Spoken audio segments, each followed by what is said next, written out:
Secular, Lutyens, elite, बुद्धिजीवी, pseudo secular, देशद्रोही, गद्दार, लिपटार्ड, प्रेस्टिट्यूट, टुकड़े टुकड़े गैंग, अवार्ड वापसी gang, Khan market gang, Mir Jafar, Jaichand.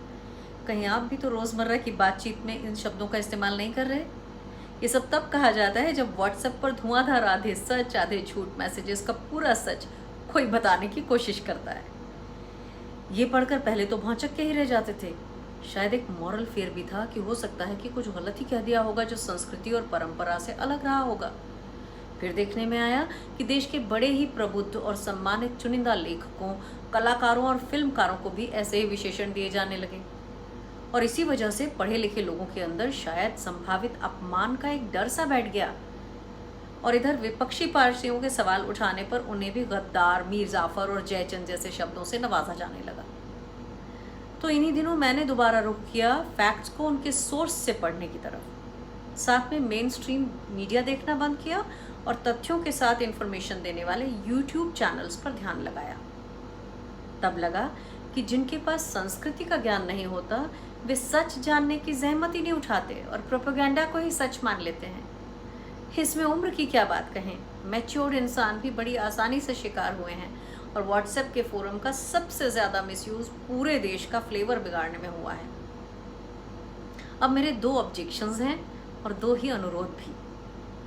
पहला ये कि अपनों से उनके राजनीतिक विचारों के अलग होने के कारण किसी उन्माद में आकर बिगाड़ तो बिल्कुल ही मत करिए, क्योंकि यही चाहा गया है कि लोग अपनों पर शक कर बैठें और विचार बंट जाएं।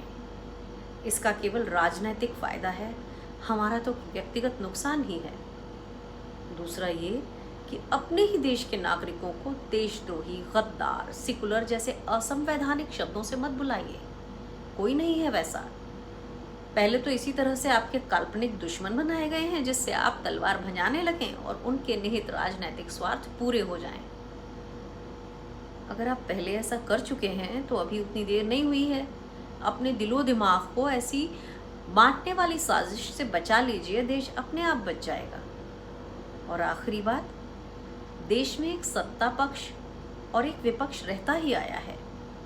उनमें सवाल जवाब तो होंगे ही और इसी बहस से नागरिकों का फायदा होता है, क्योंकि हर विपक्ष दरअसल नागरिकों के सवाल ही उठाता है और उसी से तराजू संतुलित होता है।